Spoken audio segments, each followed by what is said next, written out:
All right. Well, number one, thank you very much for having me. Again, my name's Matt Wittum. I'm the highway superintendent for the town of Linn. I've been with the town since 2018, and I've been doing the municipal side of snow and ice for just over 20 years now. I did do some stuff privately. I own my own small business and did plowing on that side too. So I did get my hands wet a little bit with parking lots and sidewalks and everything. But obviously, my main focus now is municipal. But the bigger picture focus is what we're doing with a very toxic chemical and trying to raise awareness of all the impacts that it has and what we can do, everybody can do to do the best we can with trying to make things safe and controlling what we're doing with this chemical. A little bit about my town. I'll apologize for the picture of the picture, but we are in the Lake Geneva area. Everything in that picture in pink is my jurisdiction, so I am on both sides of the lake. We are under 3,000 for full-time residents. We have about 68 miles of road to service in the winter and in year round. We cover that with 4 routes. One of them is a designated route on the north shore of the lake, so that leaves everything on the south side up to 3 trucks. So we're small in size. My former agency that I was at was also small in size, but my message has always kind of been it doesn't matter your size. The little guys can do it, and everybody can make a difference. So I'm going to kind of go through some of the successes that we've had, kind of where we started in the town, or where we were at when I started, show you where we are now. I got some pictures of some things that happen when you utilize these best management practices and things that have gone well with us. I will say off the bat too that it does not always go well. It's not always a sunny day. There's trial, there's error, there's judgment decisions that don't go right. But our goal is to be right more than not.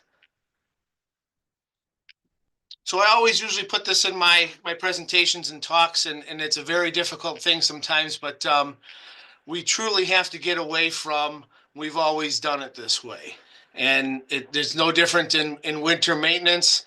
You know, my first training 20 some years ago was you fill this truck up with salt, you leave these 2 knobs alone, and when you get done with your plow route, the truck's magically empty, so you don't have to dump any salt out. You rinse it, and you're ready for the next storm.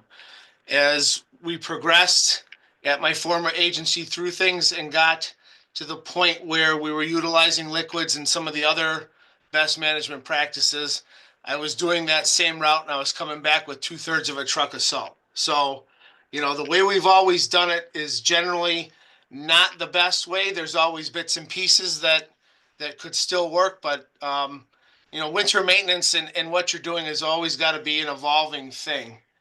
And these two kind of pictures, I they're pretty attention grabbing, and why I put them here because when somebody says why change, 1 teaspoon of salt permanently pollutes 5 gallons of water, and then looking on the right hand side, the red dots are not good, the yellow dots are not good, the orange dots are not good. We're starting to see more issues, and we're bringing more awareness to these issues, and we are going to change. We're going to be forced to change at some point if we don't change our habits ourselves.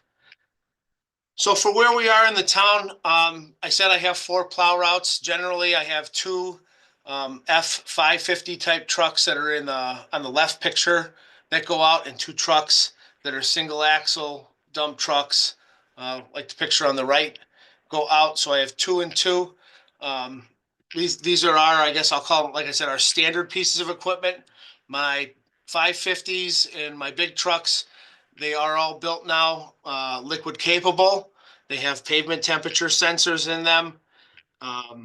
We went from manual controlled uh, salt dispensing systems to Force America 5100 systems.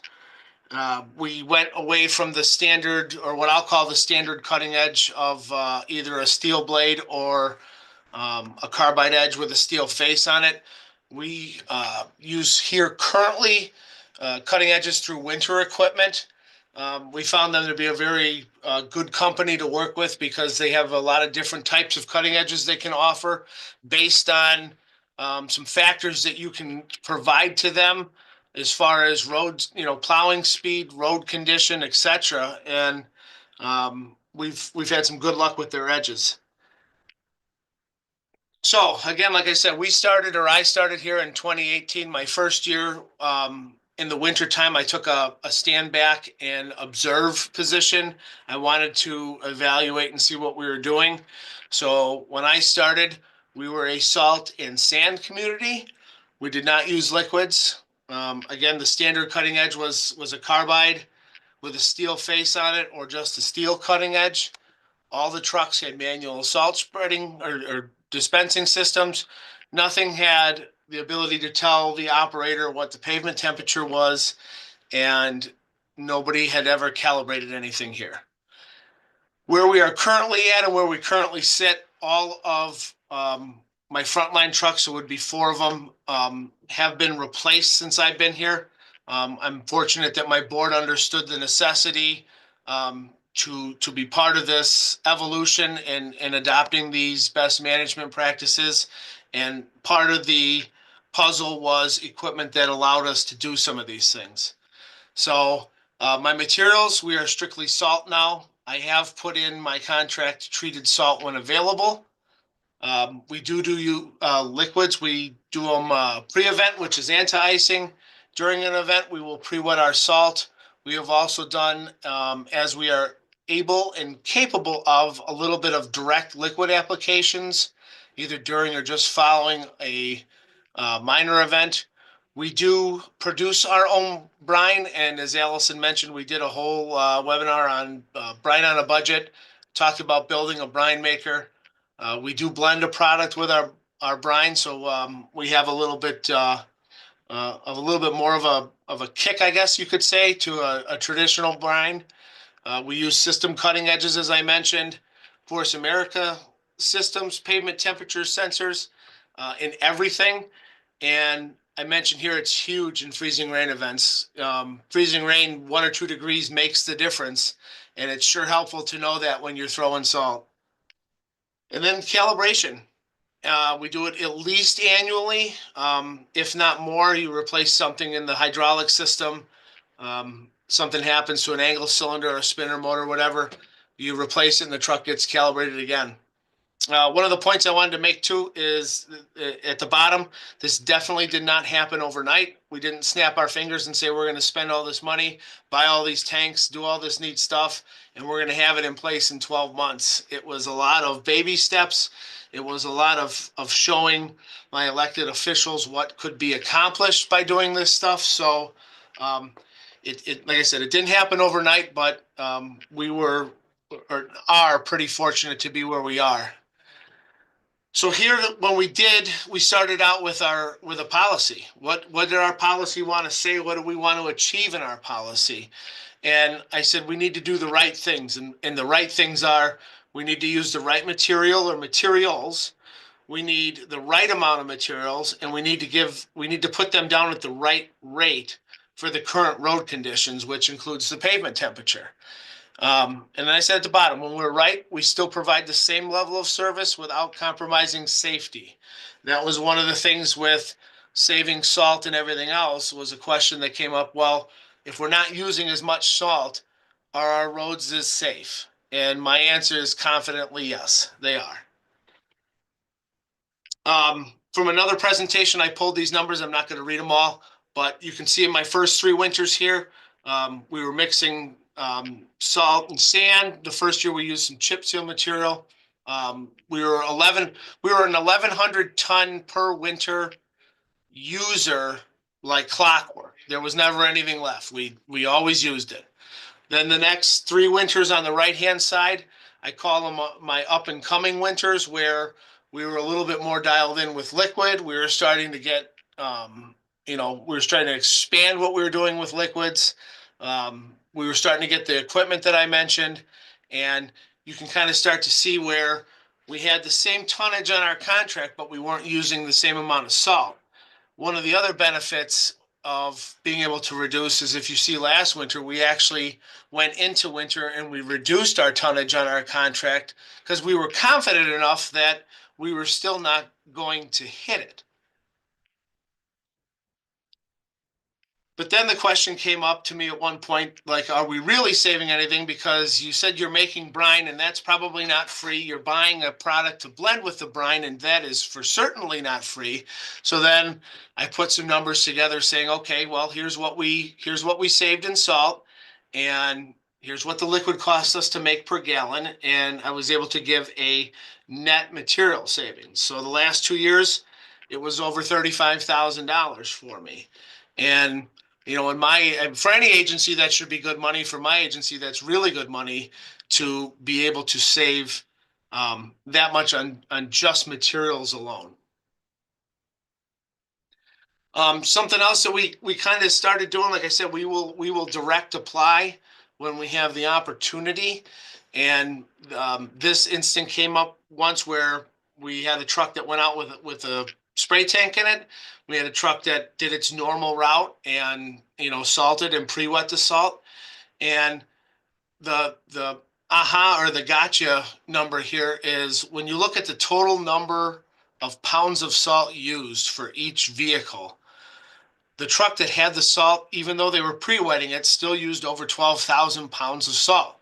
And when I go back and say a teaspoon of salt contaminates 5 gallons of water, when you look at 10,000 pounds of salt equated into teaspoons, this one comparison of this one time, think how much of an impact we just had just with that. So it's the little things like that that start to add up and become the big things. I did mention that we use treated salt. Last winter, we did not have it in our contract. The winters before we did. When I like to use it is when the temperature got down a little bit colder and the pavement temperatures got into the, I'll say lower teens, single digits. One of the examples I provided my board, the picture on the left, I'm sitting in an intersection, in a four-way intersection. Looking to my left is the picture on the left. So that was done with treated salt, pre-wet with liquid. The picture on the right is looking east or to my right. And that was just straight salt, also pre-wet with liquid. But you can see the difference we had in performance just by having that treated product. And with the screen or the shot on the left, that was probably a simple go back and scrape the slop off the pavement and I'm done. The picture on the right, that road needed more attention. So it took more plowing. It took at least probably one more application of material. So, those are the things that are being saved also. Those trips that you're not making again, the salt that you're not having to apply again. But we found it to be pretty useful. Unfortunately, we couldn't get it last year, and we'll see what happens this year. 2023 actually gave me an opportunity to have a lot of, I guess, good things go with a lot of events, and it worked out really well. This one specifically was a cold weather event. It snowed overnight. Obviously, nice and sunny the next day. I'm pulling up to an intersection in the picture on the left. It's a multi-jurisdictional intersection. And as I told my board, it is, I took the picture not to knock anybody else's plowing practices, policies, or anything like that, but I took it to show them what their policies and what we're doing can achieve. Because as I drove onto our road, I was able to shoot the picture on the right. And again, it was a matter of just going back and scraping the road a little bit, and I was done. Later on that month, we had another little, I'll call it a dusting to a good coating of snow where, it was one of those things where things were starting to get slick and we had to put some material down. The lane on the left is a less than 5 minute turnaround for me from where the road ends and I turn around and come back the other way. The ability to put liquid on my salt as I was spreading it was literally giving me um, instant wet pavement. And, coming back to levels of service and everything, when I do that and I have that result, that's a road that I don't have to go back and service again. Some anti-ice results and benefits. This was obviously an event in mid-March. Our criteria was met to go spray, so we sprayed all the roads that we were able to. The driver of this route shot these pictures and sent them back to me. And you can see in the picture on the left, he's approaching that stop sign in that intersection. Um, in the picture, you can clearly see where we did not spray was definitely already accumulated onto the road where we were, having to plow and treat it. When he got up to the intersection to the roads that we did spray, the roads were still wet pavement. They actually hadn't even slushed up yet. Eventually, those roads, as it got dark and continued to snow, needed servicing. But our first round, if you will, through our routes, he was able to go right past all those roads and there was nothing needed just because we proactively went out and put lines on the road ahead of time.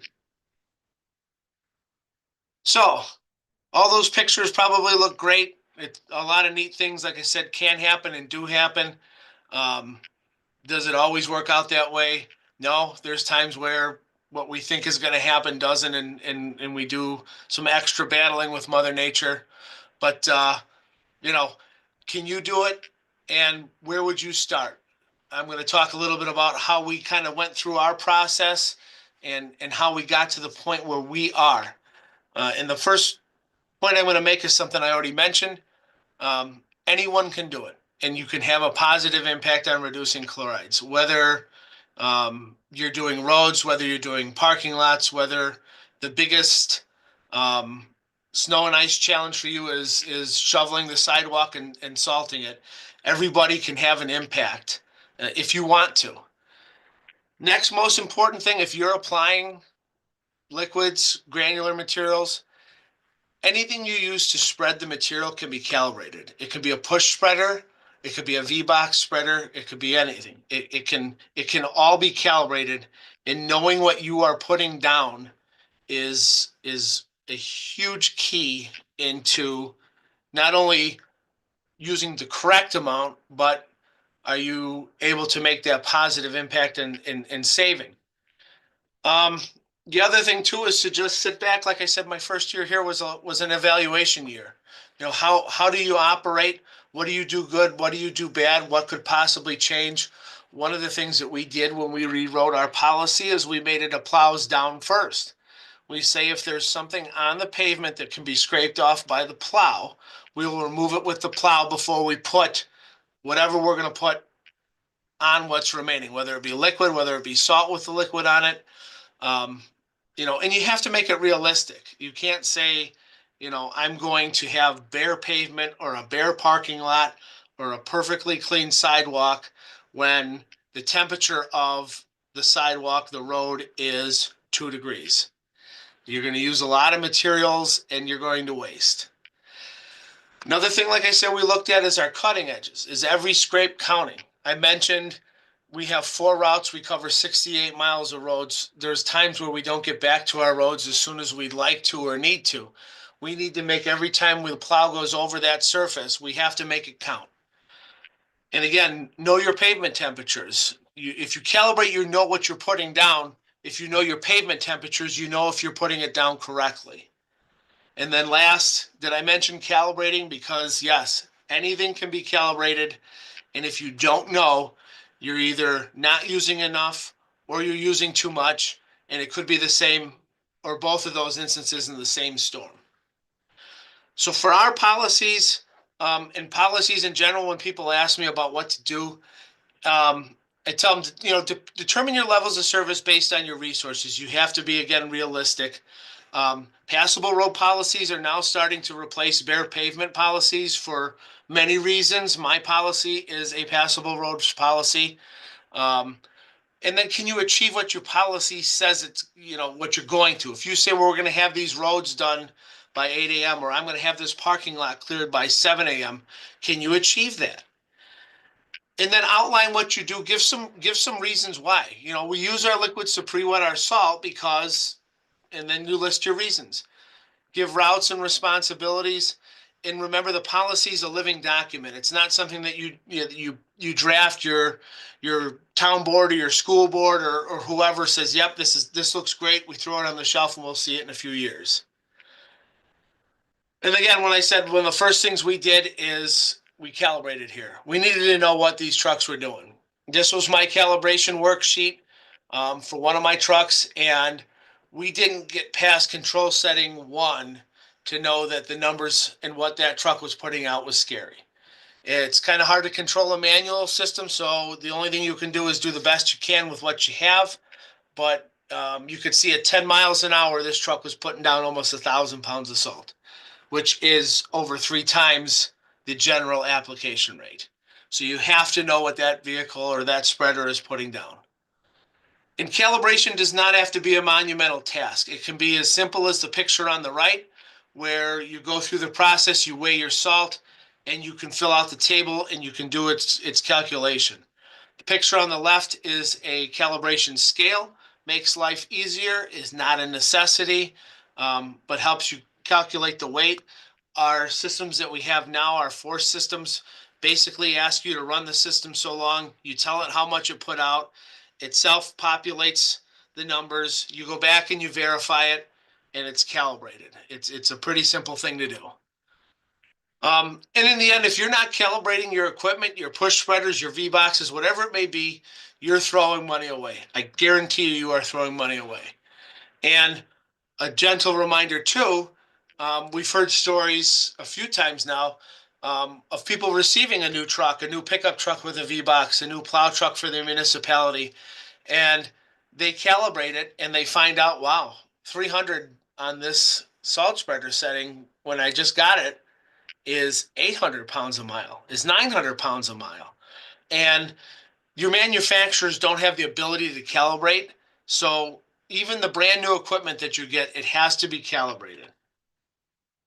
One of the things we did around here last year is through APWA, we held a calibration workshop at the city of Lake Geneva.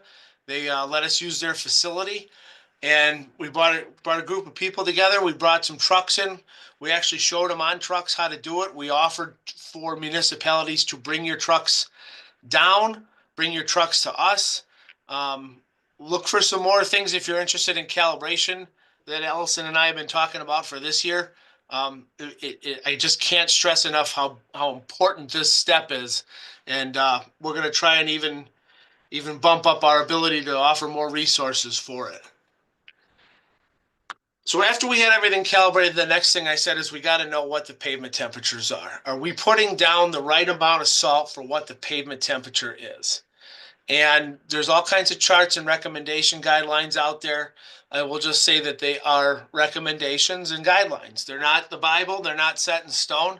They're a good starting place. A lot of agencies have been able to go less. Some have to go a little more, but you've got to know the pavement temperature. If you are always at 300 pounds a mile, as the pavement gets colder, you might start to become wrong. As it's 31 degrees in this picture, 300 pounds a mile may be way too much. So again, know your pavement temperatures. Excuse me. And pavement temperatures can have quite a difference. My shot on the right, these are the systems that we have in our trucks currently. They're called precise systems. They give you air road, dew point, and relative humidity. Those do come kind of into the equation a little bit, but the picture on the left, you could see, somebody may look at the thermometer in their vehicle or their readout on their mirror and say, wow, it's only 3 degrees outside today. What the heck are they, it doesn't look like they're using a lot of salt, but with the road surface at 31, I don't have to. Picture on the right was a really good example and something that we used for a learning tool, because I got a call about our trucks salting and it's above freezing. Why are you guys salting? It's above freezing. Water's not going to freeze. And that picture shows exactly why we were out salting. Yes, it was, the air temperature was above freezing, but our roads were still below, and we had to address that. So now that we went through that, I will mention and talk a little bit about cutting edges, because I said that's one of the things that we changed and upgraded, if you will. This is my most current truck. The system on it on both plows is a razor system by Winter Equipment. Like I said, they offer a lot of different types of edges. I do know, I don't want to sound like a salesman, but I do know that they have a promotion that if anybody wants to try their edges, They offer first-time customers 50% off because they're that confident in them. I will say that I'm very happy with them. I am going to start experimenting a little bit with some other edges just to see how they do on our specific types of roads. But I've been very happy with these systems.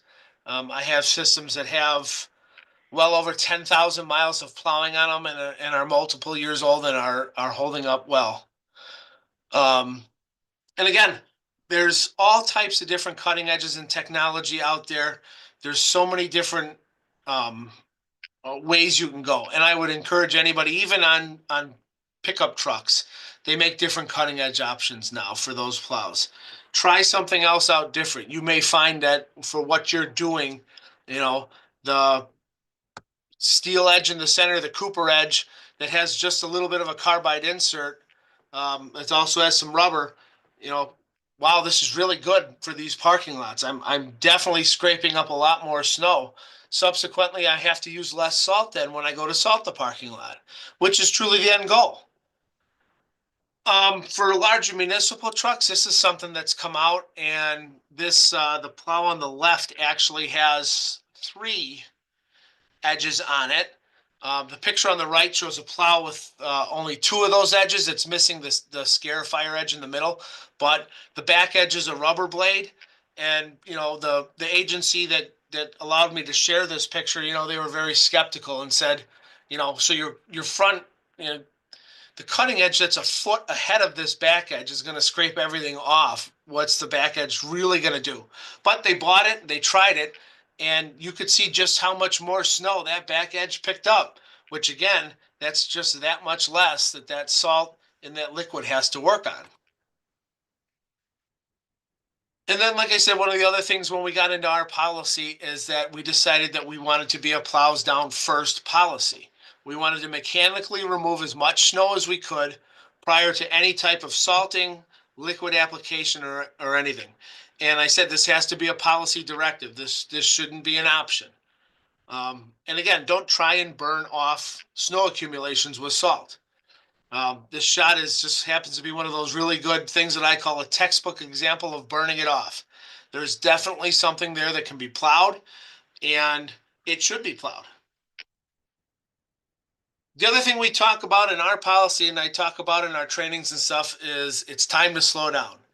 As much as an operator, I'm an operator myself still, as much as I would like to get through my route as fast as possible and get home to my family and be done after a 16-hour day. Speed is going to affect not only your plow's ability to scrape, but also how you salt and how much salt actually stays on the road.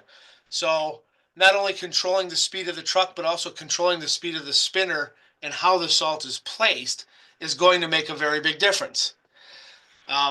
This number is old, but it is a bounce and scatter study from the state of Michigan that just starts to show you.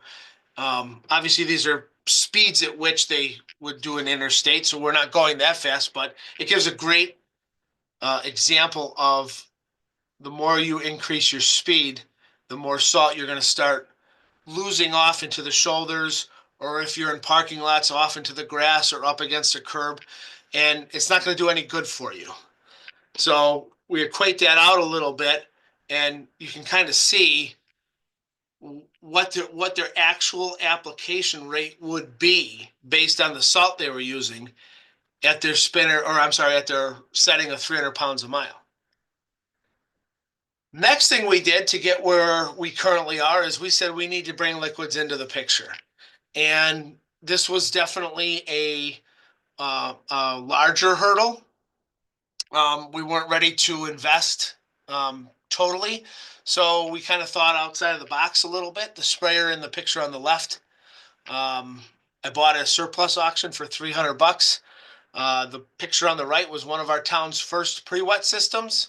It was homemade and put together with various parts, and there was some investment, obviously financially, but not as much as buying another one. But it got us into the liquid business, and it got me the source or the avenue that I needed to show the benefit of the liquids. And then if you want to get into liquids and you think that's something that you want to do and you're not sure exactly how, I say don't buy it, you can build it. If you want to just see what it's about, build your own brine maker. We built this brine maker for under $1,000. I can produce just over 1,000 gallons in an 8-hour working day. Would it meet the needs of a county DOT? No, absolutely not. But it meets my needs, and again, it got me into having liquids and having the ability to use them. These are my tanks outside. I have them put between two buildings, so it's kind of crammed, but it's kind of nice because they're protected. The house that we load the trucks, I call it my pump house, is literally a little garden shed from Menards, but it does what we need it to do. So having said all of that, if your head is spinning or even if it's not, and you say, hey, I want to try this or I want to get started, what can you do? Attending stuff this week is awesome to listen to this information and what we're doing. Trainings, workshops, just looking back at some of the past webinars that we have with all this information. Talk with your neighbors who are doing something maybe a little different than you, whether it's a municipality, a school district, could be a guy plowing the parking lot, for the restaurant next to you. What are they doing? Why are they doing it? Maybe if they're using liquids and you want to try it, maybe they'll lend you some liquid. Make it part of your policy or your practices to remove any snow prior to putting materials down. Like I said, even if your biggest snow removal for a snowfall is your sidewalk in front of your house, shovel it off first, broom it off first, use your blower to blow it off first. Again, for the 400th time, and I'll keep saying it, calibrate your equipment. It is literally free, aside of your time and some staff time. Again, your new trucks don't come calibrated. They need it too. Develop a policy, review it, adjust it. Like I said, the trends, I think, is changing a little bit in levels of service because people are starting to realize the true cost of making that pavement bare when it's 10 degrees outside. But it has to be definitely realistic and have attainable goals based on what you do have in your staff and the amount of materials you have or the ability to get them. And please slow down when plowing and spreading. Make each scrape count, like I said, and then make each application of material count. And then put a plan together to start implementing some of these BMPs into your organization, your school district, your business. Even starting small, like I said, calibration, knowing pavement temperatures, you're going to start to see a big difference in what you're doing just by those simple things. So having said that, I'm done. I hope I made the half an hour I think that Allison told me I had. Be glad to answer any questions. I put my email here on the screen, my phone number. I will absolutely help anybody with anything I possibly can. And that's what I got. So Matt, thank you so much. That was incredible. So a lot of information packed in there. And I tried to keep up with Matt as best as I could and put links to some of the resources that he was talking about, links to some of the other webinars that he's put together in the chat. So you can access those. And this chat should be available in like a replay as well. But if there's any other kind of links, resources, yeah, reach out to Matt, reach out to me. We want to help you. So I'm going to ask people to put any questions that they have into the chat or email me. I did see one come in through that wisaltwise@gmail.com. So now's your chance to get those questions out there and answered by Matt. So I did, while we wait and give a moment for some questions, I did realize I forgot to let everybody know that Matt and the town of Linn recently received an award. They received an Excellence in Snow and Ice Control Award through Wisconsin APWA. That's the Wisconsin American Public Works Association. So I'm going to put a link in the chat about that award if you're not aware of it and you live in Wisconsin. That is something that all municipalities, either members of APWA, but also non-members, can apply for. The new award that just opened up last fall. And so we have three different categories, three different tiers, I guess, for municipalities who apply. And it's based on population size. So Matt and the town of Linn have won for the under 10,000 category, Yep. and his application has been forwarded along to the national APWA. So fingers crossed for Matt on that. So, Do you mind if I make one more quick point that I forgot to? oh, of course. So I had a slide that I showed. It was my material saving slide. So it had three, like my beginning years, and they were in red, and then the information on the right-hand side was in yellow. And I showed what I was saving, each year in salt. One of the skeptical comments I got one time when I put that slide up was, well, the last few winters, we really haven't had a lot of snow. So of course you're saving a lot of salt. And yes, but to counter that, I measure winters by events, not snowfall, because you can have 6 inches of snowfall, fall overnight, and that's one event. Or I could have six 1 inch snowfalls fall over the course of 3 weeks. I'm going to use more time, material, fuel, everything to address six 1 inch snowfalls than I would one single 6 inch snowfall. They're both 6 inches. Plus, we've also been blessed with extra ice events the last few years, which my middle year, the 2022-23 year, that was the year we had our record ice storm down here. So, you know, yes, we don't we haven't got our average snowfall, but event wise, we average 20 to 24 events a year since I've been keeping track here. And I think last year we were at 20 or 21. So we were event wise, we were pretty average. So, like I said, that was a quick point made out to me once. Well, of course you're saving salt because we don't get as much snow. And I said, well, yes, but, and had to offer that information. Oh, I definitely hear that a lot too. So thanks for bringing that up, Matt. And yeah, happy to kind of talk to other folks kind of more about that. I think one thing that you and I've worked on in the past were like a few different case studies. We had a case study with a ton of Linn. I saw there's somebody here who's a grad student, UW Green Bay. They've invested a lot in their mechanical removal tools and have dropped Sure. salt use quite a bit. Yep. But yeah, I think we want to refresh some of those case studies and kind of show that longitudinal salt savings alongside some winter weather severity index, which the DOT Sure. does kind of put together for counties. So we Right. do question here about what type of salt are you using to make your brine? So I use straight traditional rock salt that comes from, what's on our salt contract. So um, it is, I'll call it dirty because rock salt is that it's salt. It does have rock in it and some debris and stuff. So there is some clean out that's required with our brine maker. Walworth County, I know, has switched to solar salt. They actually contract to make brine with solar salt, and they found it to be obviously very clean, and they save a lot of employee time. But obviously, they're also making 1 million+ gallons of brine, so it's very cost effective. I did actually want to talk to their leadership about it because I'm interested in it too. Because if I can save a little bit of time and it costs maybe a little bit more for the solar salt, it may wash out and be better. But I use traditional straight rock salt.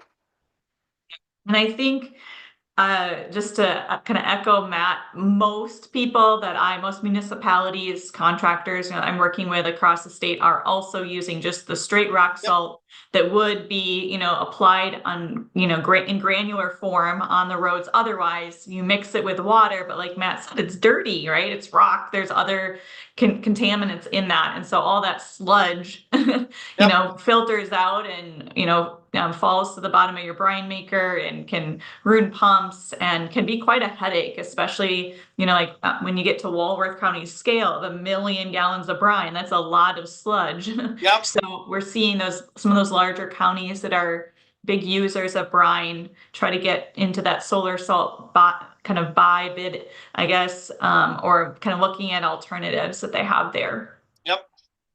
Carl has a question about how often are you able to use direct liquid application and what factors into that? So for us, me specifically, um, it just because of the size of our routes, I unfortunately don't get to use it as often as I would like.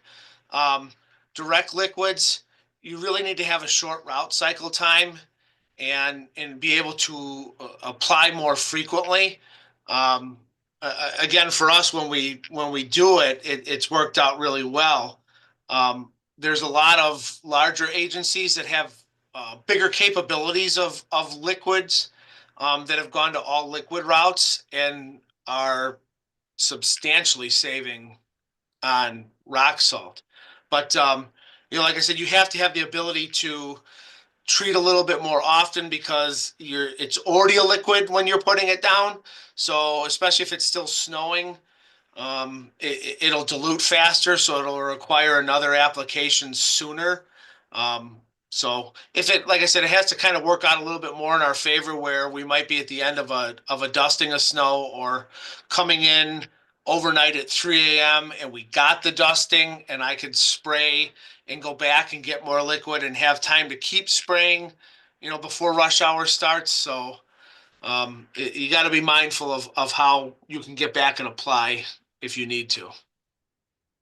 I did just put into the chat a link to a direct liquid application webinar with Bill Kern from Oh yeah, Jefferson County. So yep. that's one resource we have out there on the more on the municipal side. And I do have, trying to think here, Jordan Smith from VSI gave a webinar a couple of years ago, I guess at this point. Jordan is one example of a private contractor who actually started making his own liquid application equipment. They've Yep. since been bought out by Boss, but Yeah, yeah. I Yep. believe we got folks here from Landmark Landscapes in Sheboygan Falls, Wisconsin, that use a lot of liquids. So we're I was definitely gonna say there seeing. was some of the work I do over the border south. We had um we actually held something at a landscape contractor's facility where he switched pretty much everything over to liquid. He does do a little granular, but he put on a great presentation for landscape companies and how to um, properly service these sites with liquids and what it takes to do that. So the resources are definitely out there for that too. Well, thank you, everybody. I am just kind of keeping an eye on the time here. We're about quarter after, and it's time for me to pop, I think, out of this webinar and on to the next one and get folks ready for that. We have a webinar coming up at 1:30 Central Time, 2:30 Eastern Time with people from Maryland, DC, Virginia area. So, Matt, You get to head out amazing. east. I get to head out east virtually anyway. Yeah. Yeah, we'll be in touch. I'm excited for 2025. So Yep. thanks so much. You're Thanks, welcome. everybody. Bye.